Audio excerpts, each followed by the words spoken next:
Dan bahkan saking seringnya dia masturbasi, dia sampai nggak sempat mengurusi tugas-tugasnya. Well, hello everyone, it's Madam Rita and welcome back to Cerita.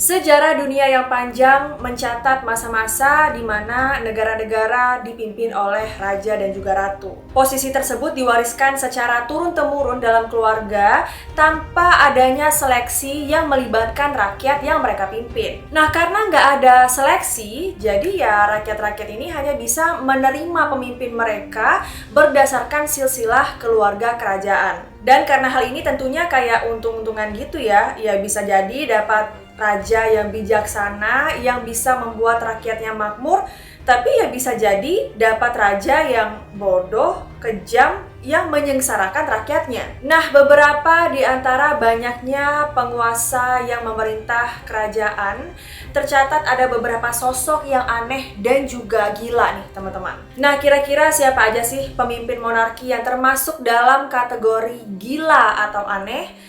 Dan make sure to keep on watching. Tapi buat teman-teman yang baru di channel aku, selamat datang ya. Jangan lupa diklik tombol subscribe dan juga aktifkan notifikasinya. Dan buat yang udah subscribe, thank you so much.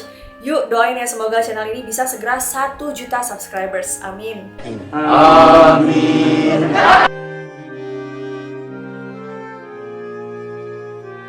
Yang pertama, Kaisar Bizantium Justin kedua. Penguasa Bizantium yang memerintah dari 565 Masehi sampai 574 Masehi ini dikenal sebagai seorang kaisar yang banyak membuat kesalahan dalam pengambilan keputusan.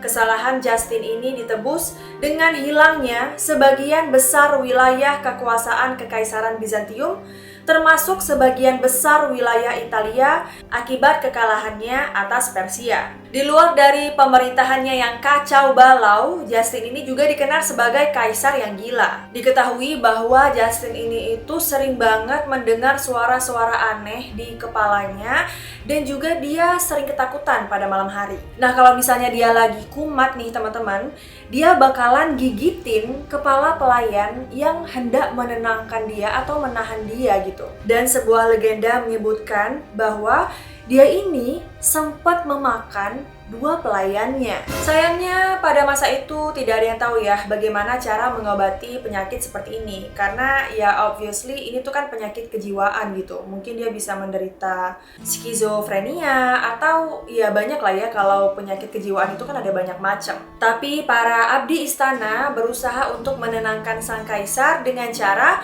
mentreatment sang kaisar ini layaknya seorang anak kecil atau bocah gitu ya. Salah satu cara mereka untuk menenangkan sang kaisar adalah dengan cara membuatkan tahta yang beroda. Jadi supaya mereka bisa bawa kaisar tuh kayak keliling-keliling gitu loh teman-teman, biar dia tenang dan gak kumat lagi. Yang kedua, Raja Denmark Christian ke-7.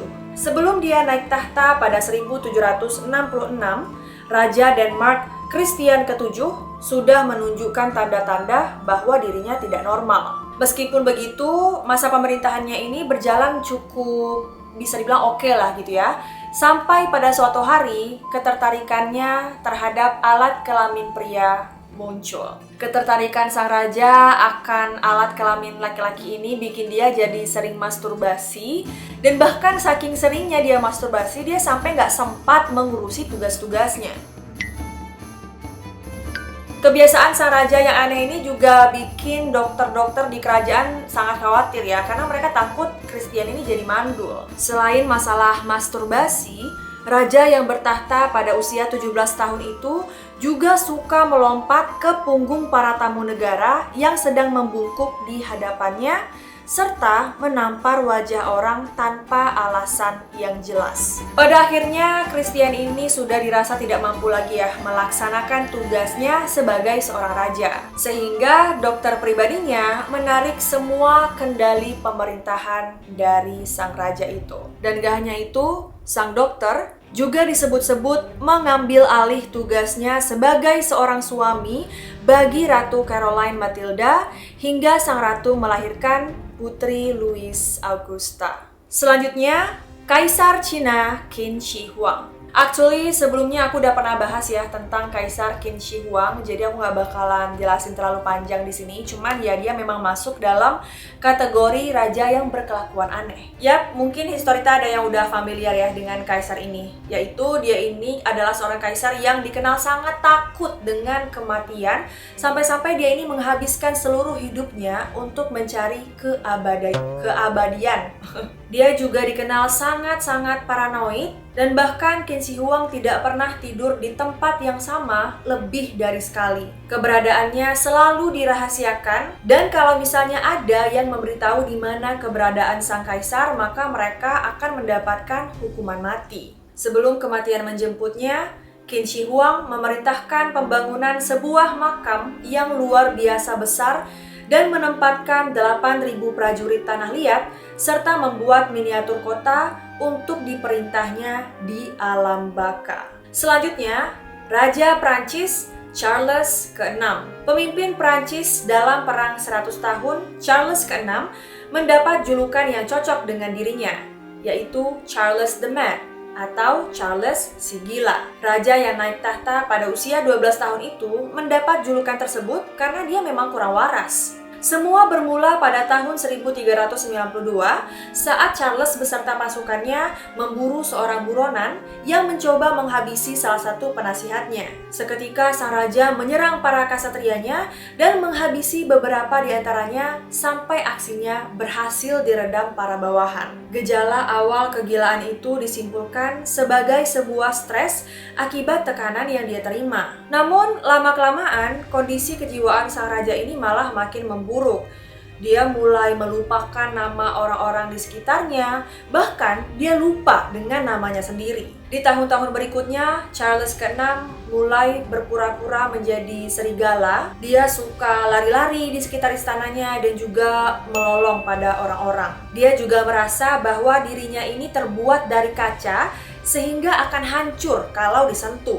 Dan hal ini membuat dia sering menggunakan baju pelindung yang lunak dan melarang orang-orang untuk menyentuhnya. Keadaan ini akhirnya membuat kerajaannya jatuh ke dalam perang sipil ya, karena saudara-saudaranya yang mengincar tahta dan memudahkan pasukan asing untuk menguasai Prancis.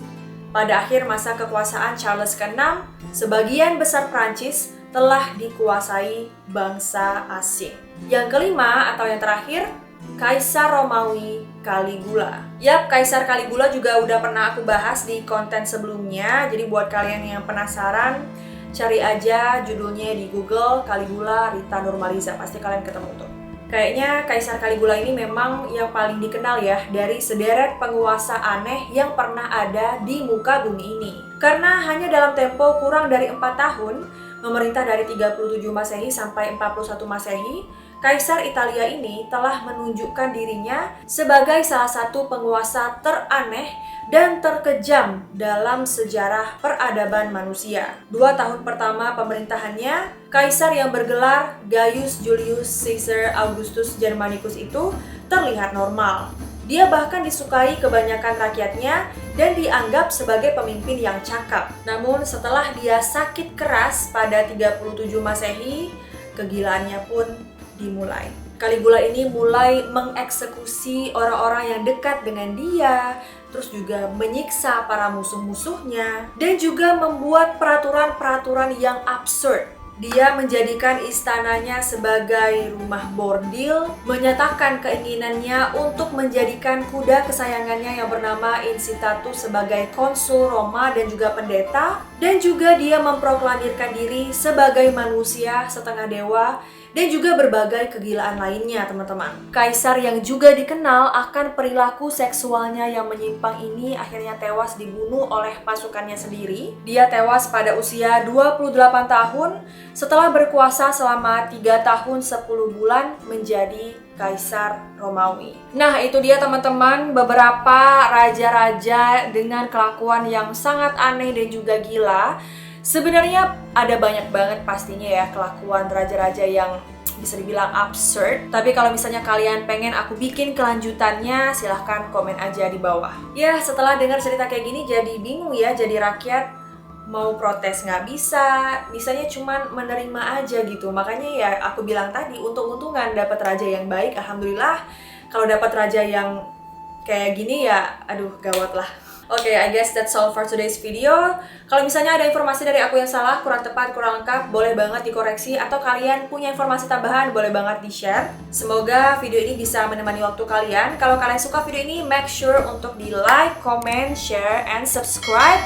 And turn on post notification supaya kalau aku upload video baru, kalian tidak ketinggalan. Thank you so much for watching. I love you all, and I'll see you in my next video. Bye guys!